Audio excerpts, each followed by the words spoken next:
આજે તો યાર ગઈસ ફાલુદાના ચક્કરમાં 300 રૂપિયાની અડી ગઈ. તો વાત તે કેવી છે કે તો હેલો યાર ગઈસ, તો આજેથી આપણે યાર પાછા બ્લોગ બનાવવાના ચાલુ કરી દીધા. તો લાઈક અને સપોર્ટ અને સબસ્ક્રાઇબ તો ભૂલે તમારે કરવાનો જ છે. અને આ રહ્યો મારો ભાઈ, જો હજી ઉઠ્યો જ છે એટલે નાસ્તો કરવાનો બાકી છે. તો યાર ગઈસ સપોર્ટ કરતા રહેજો યાર. તો યાર ગઈસ પછી તો આપણે નાસ્તો કરીને નીકળી ગયા બહાર રખડવા માટે યાર, કેમ કે આજે આપણે થોડુંક કામ હતું. પછી તો ગઈસ આપણે બહાર નીકળીને જોયું તો પાણીની રેલમ છેલમ થઈ ગઈ હતી, કેમ કે સવારના પોરમાં જ પાણી આવી ગયું હતું. પછી તો ગઈસ જો આ રહ્યા મારા કાકા, એ તો જો શાકભાજી હરખું કર્યા ગઈ ભાઈ હવારના પોરમાં, કેમ કે શાકભાજી પડ્યું છે એટલે. પછી તો કઈ જો આ રહ્યું, આપણે તો જવાનું તો આજે કારખાને લાકડાનો ફેરો નાખવા માટે.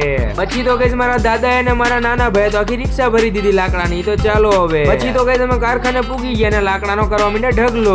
પછી તો ભાઈ ગયા કેન્ટીન વાળા ભાઈ પાસે ને બધા ડબ્બા ઉપાડી લીધા હે કઈ રે ભાઈ. તો કઈ આવી ગયા હતા ખોડિયાલમાં ના મંદિરે, કેમ કે આપણે ખોડિયાલમાં ને નાળિયેર ચડાવવાનું હતું ભાઈ. પછી તો કઈ આપણે ટ્રાફિકમાં હલવાઈ ગયા, કેમ કે રેલગાડી નીકળવાની હતી. પછી તો ભાઈ જવાનું થયું ગોંડલ, તો આપણે ગોંડલ હાલતા થઈ ગયા, કેમ કે નવા કપડા લેવા જવાના હે ભાઈ. પછી તો ગઈ અમે ફાઇનલી નીકળી ગયા મારા ભાઈના છોકરા ભેગા કપડા લેવા માટે. તો જો દુકાનમાં અમે પૂગી ગયા છીએ હવે.